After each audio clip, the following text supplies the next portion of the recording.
Eu quero falar com vocês agora sobre Portugal e um escândalo. Um escândalo que, a meu ver, diz não só sobre Portugal, mas sobre um problema mais amplo envolvendo sexualidade e a igreja.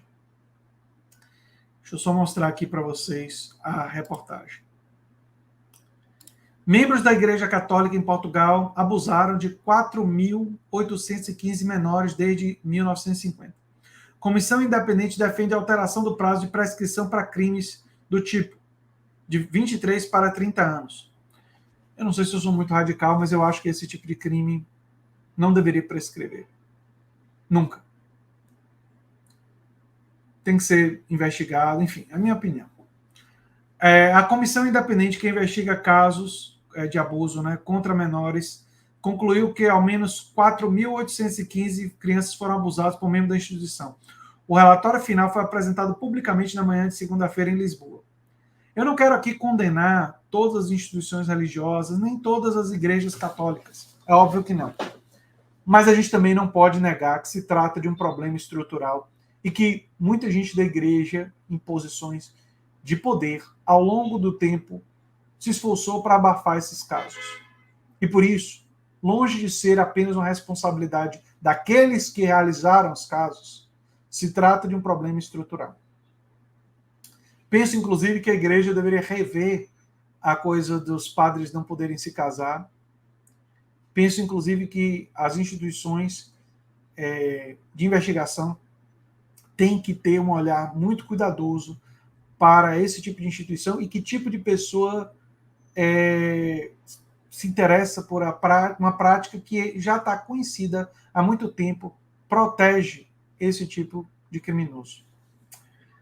Coordenador do grupo interdisciplinar que realizou o trabalho, o pedopsiquiatra Pedro Stretch afirmou que os quase 5.000 casos identificados representam um número absolutamente mínimo dos episódios, sendo apenas a ponta do iceberg de sua dimensão real. Os casos que tiveram pico entre as décadas de 60 e 90 aconteceram em diversos contextos, como em seminários, sacristias, colégio interno, confessionários, grupos de escoteiros, casas de acolhimento ligado à igreja. Cerca de 97% dos abusadores são do sexo masculino e 77% padres.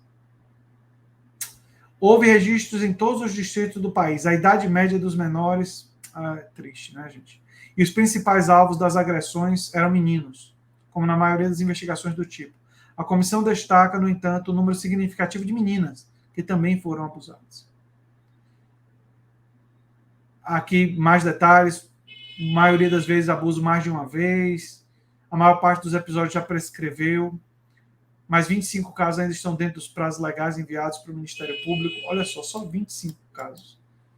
Isso aqui não era para prescrever, minha opinião. Você não precisa concordar.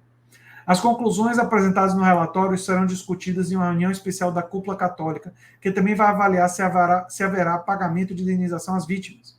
Na França, onde a investigação independente revelou que quase 200.000 crianças haviam sido abusadas, a igreja concordou em vender bens imóveis para custear indenizações. É o mínimo, né? É o mínimo. É o mínimo. Em Portugal, a comissão foi criada a pedido do CEP, Conferência Episcopal Portuguesa, justamente em meio à onda de escândalos em diversos países. Como eu disse, é um problema mundial. Antes de começar a apresentação das conclusões, Stretch agradeceu a liberdade e total independência para realizar o trabalho, além de coletar relatos por meio de uma linha telefônica e um site dedicados à investigação. O órgão analisou documentos nos arquivos diocesanos. Dos casos informados, 512 foram validados. Em razão da demora no acesso à parte do acervo, nem todos os documentos puderam ser analisados. O relatório destaca ainda ter havido tentativa de ocultação dos abusos por parte do clero, o que eu acabei de falar. E quem conhece um pouco sobre esses escândalos sabe que a estrutura burocrática da igreja, ao longo de décadas, escondeu. Por motivos políticos, por motivo de autopreservação, escondeu. E não pode ser assim. Muito se fala de proteger as crianças. Isso, atuar nesse sentido é atuar para proteger as crianças. Na conferência, os membros da comissão alternaram a divulgação dos números e dos dados técnicos com a leitura de alguns relatos das vítimas. para inclusive levar a emoção, né? Enfim. As vítimas levaram, em média, 10 anos para falar pela primeira vez sobre os abusos. Para mais de 40% delas, o primeiro relato foi feito para a comissão independente. Apenas 4 prestaram queixas judiciais. Porque tem medo da igreja, tem medo do poder, tem medo do capital simbólico e da autoridade que essas lideranças religiosas têm. E vocês sabem, vocês conhecem episódios, João de Deus aqui no Brasil, e episódios envolvendo outras igrejas, não é só a Igreja Católica, e episódios extremamente perturbadores.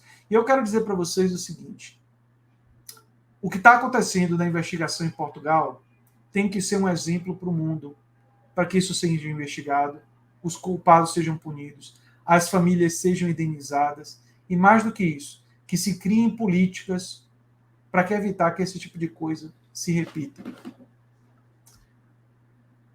Aqui, ó, a característica fundamental é o poder. Claro, disse o psiquiatra Daniel Sampaio. Nas instituições aparece uma vulnerabilidade ampliada por uma crença espiritual. Portanto, uma relação espiritual torna a criança mais vulnerável. Na apresentação, a comissão pediu mudança nos prazos de prescrição. A lei atual diz que vítimas têm até os 23 anos para apresentar queixas formais. Os especialistas defendem que os prazos sejam alargados para 30 anos. Em uma entrevista coletiva, horas após a divulgação, o presidente da conferência, o bispo José Ornelas, pediu perdão às vítimas e afirmou que se trata de uma ferida aberta que dói e envergonha. Tem que doer, tem que envergonhar, mas tem que ter ação. Ação de indenização, ação de punição e ação de prevenção. São crimes hediondos. Quem os comete tem de assumir as consequências e as responsabilidades civis, criminais e morais, afirmou o religioso, que prometeu trabalhar para encontrar mecanismos mais eficazes de prevenção e de resolução dos casos. Muito triste, mas muito sério. E a gente tem que pegar esse exemplo e levar isso como uma luta, né, para ser travada sobre isso.